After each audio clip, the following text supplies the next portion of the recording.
Uma crítica sobre O Senhor dos Anéis terminou em processo, acusação pesada e uma derrota humilhante na justiça. E o mais impressionante é que essa história inteira talvez nunca tivesse acontecido se uma única fala num podcast não tivesse incendiado tudo, porque depois disso vieram acusações de misoginia, pedidos de censura, dezenas de vídeos reagindo ao caso e uma batalha judicial envolvendo alguns dos maiores nomes da bolha nerd brasileira. Só que quanto mais tentavam apagar o assunto, maior ele ficava. E hoje eu vou te mostrar toda essa cronologia dessa treta, desde os vídeos defendendo anéis de poder, passando pelas críticas sobre publicidade e patrocínio, até o momento em que 6 youtubers e o próprio Google foram parar na justiça num processo que pedia mais de R$120 mil e a remoção de dezenas de conteúdos da internet. O dia que a Haru perdeu feio na justiça. Eu sou o Marcelo Milos e depois da vinheta eu te conto.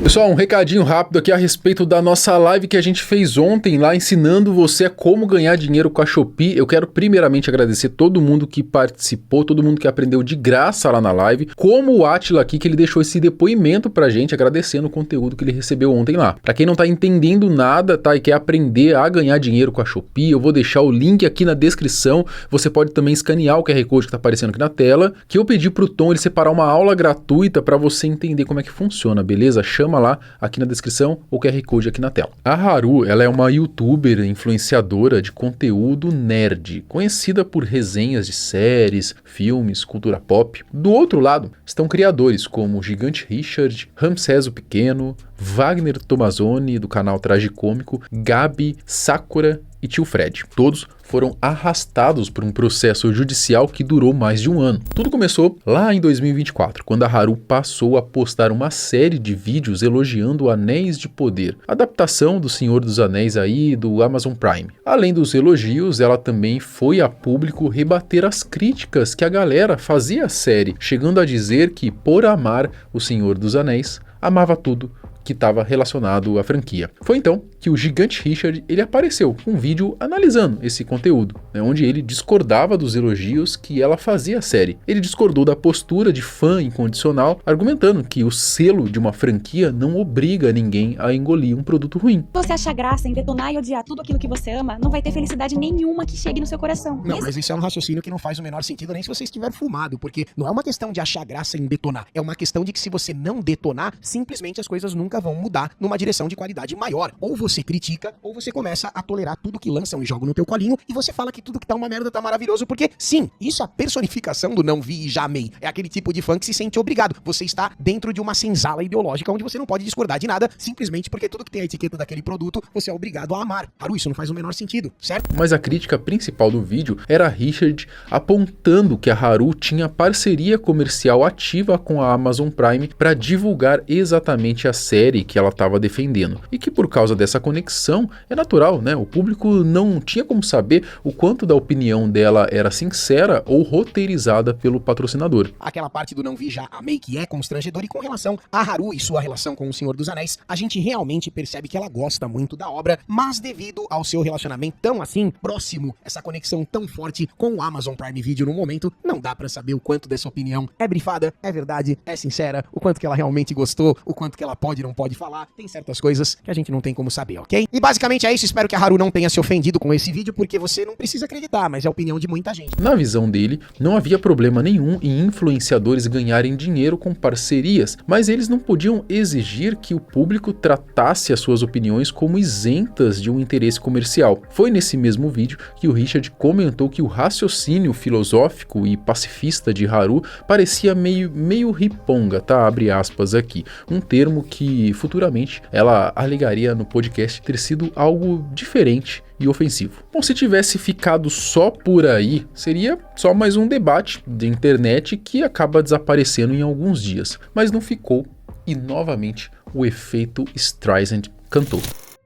Alguns meses se passaram, a Haru participou de um podcast chamado Combo Infinito, lá num certo momento da conversa em que o host citaram, né, esse caso, citaram o gigante Richard, ela afirmou que teria sido vítima então de ataques misóginos coordenados e disse ali que o Richard a teria chamado de algo próximo a, abre aspas, vagabunda. Eu não processei porque eu fui legal, assim, tipo, ofensas pessoais mesmo, de cunho, assim, muito... Pesado. Muito pesado, assim mesmo. Tipo, pessoas de grandes marcas vieram pra mim e falar, ó, se eu fosse você, eu processaria e você ganharia e tal. Sério? Nesse nível? Porque, nesse nível, pelo que eu vi da gente... A respeito de Senhor dos Anéis, porque eu fiz uma publicidade. Me chama, tipo, eu não lembro o que era, mas era, tipo, próximo de vagabunda, assim, sabe? Meu tipo, Deus. uma coisa, assim, muito pesada. O problema é que isso nunca aconteceu. Em nenhum momento Richard xingou a Haru. Então, a partir dessa fala, começou toda a confusão que fez entrar outros youtubers no meio dessa treta. Depois que a fala no podcast começou a circular, outros criadores do nicho nerd e de opinião foram se posicionando. A maioria entrou na discussão reagindo à versão dela que pintava Richard e o grupo como um coletivo misógino organizado. O Ramsés, ele fez um vídeo questionando a acusação de misoginia. O foco dele foi no estrago que uma acusação falsa de misoginia e xingamentos feita aí por uma influenciadora com muito mais alcance do que o Richard num podcast de grande audiência poderia causar na carreira e na reputação de um criador menor. O Wagner Tomazoni, né, do canal Tragicômico, ele tinha uma relação mais antiga com a Haru, chegou inclusive a meio que tentar dar uma leve passada de pano no começo, tentando amenizar esse conflito, né, um tom mais pacificador, se a gente pode dizer assim, por conta dessa proximidade mesmo. Só que ele foi de gaiato também processado, você acredita? Completamente absurdo, está sendo processado por esse vídeo, onde eu falo que ela é minha amiga, onde eu demonstro respeito e consideração por ela, e no máximo eu falo que eu acho que ela tá errada e deveria se desculpar. Esses foram os meus ataques misóginos contra ela. Ataques de ódio contra ela por ser mulher. Ou seja, eu fui pego de surpresa com o processo mesmo, porque ainda que a gente estivesse mais distante, e ainda que ela não me considerasse um amigo minimamente, daí pra me processar, evidentemente, eu também não considero que a Haru seja minha amiga nem de perto, né? Não existe isso. A streamer Sakura e o youtuber Gabi, eles também foram incluídos no processo, o que meio que acabou sendo talvez um tiro no próprio pé, porque a Sakura é uma mulher, criticando outra mulher, o que por si só já derrubava então essa tese de um ataque misógino coordenado. Bom, o tio Fred e outros criadores fizeram reacts, análises ali, comentários sobre o caso, também foram arrastados para esse processo. Um detalhe que não passou despercebido foi que a própria Haru havia declarado publicamente que não tinha a intenção de processar ninguém, mas quando a repercussão cresceu, as críticas foram se acumulando, ela voltou atrás e entrou com um processo contra 6 youtubers e o Google ao mesmo tempo.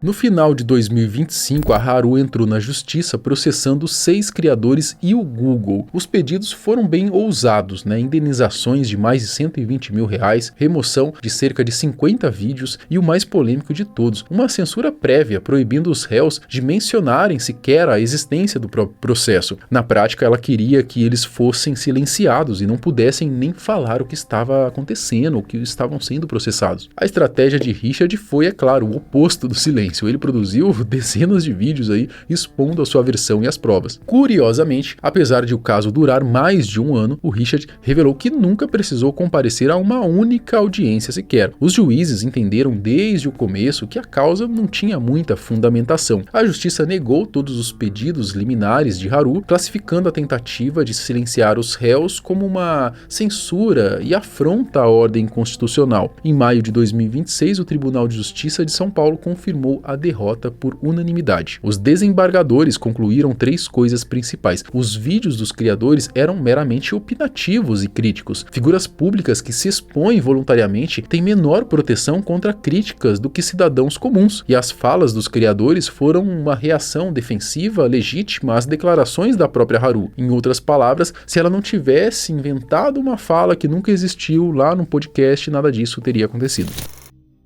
Os pronunciamentos depois da vitória disseram muito sobre cada envolvido aí nessa disputa. O Richard, ele comemorou com 0 ressentimento e definiu o desfecho como uma vitória da verdade. Tá bom, Haru? 0 ressentimento, 0 qualquer coisa. Eu espero que você esteja bem e que você supere toda essa situação aqui que não chegou em lugar nenhum. De verdade, tenho nada mesmo contra essa moça. Não é piada, não é difícil, né? Mas não é gracejo, tá bom? Não tenho mesmo. O Ramsés, ele destacou o absurdo de ser acusado de misoginia e celebrou que o juiz juiz reconheceu a tentativa de distorção da realidade. Situação não autorizada a imediata concessão de tutela de urgência na amplitude almejada pela recorrente, porque tem o potencial efeito de distorcer a realidade, distribuindo informação incompleta à sociedade. Ah, não me diga o quê? A Haru querer distorcer a realidade? Logo ela que é uma pessoa que tá tão disposta a sempre falar a verdade e não mentir sobre outros indivíduos? Meu Deus. Wagner, do Tragicômico, ele foi o mais tranquilo de todos. Disse que mal acompanhou o andamento do processo e que nem estava se importando muito com isso. Essa foi a atualização do processo. Eu nem entendi se o processo ainda tá rolando. Eu entendi que ele foi já julgado 2 vezes, em 2 instâncias, e, enfim, a Haru até aqui só perdeu. Mas não sei se o processo acabou. Eu realmente não tô sabendo. E não tô nem me importando muito, porque aparentemente a situação tá favorável pra gente, né? Então eu tô só deixando rolar. Se eu for citado uma hora, paciência, se tiver que fazer alguma defesa, ok, que seja feita. Porque, não sei, pelo que eu estou entendendo, tem uma chance muito grande da gente vencer esse processo sem nem ter que se defender dele. Eu nem sabia que dava pra isso acontecer.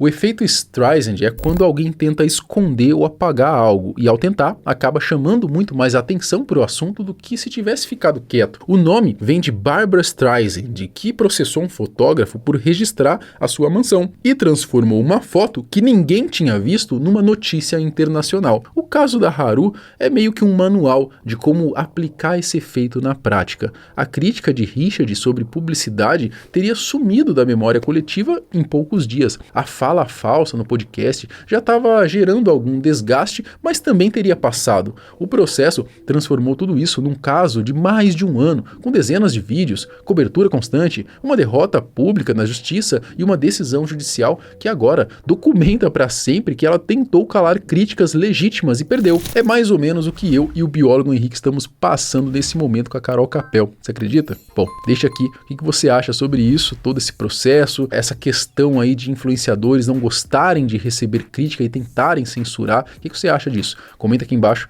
Até o próximo vídeo. Tchau.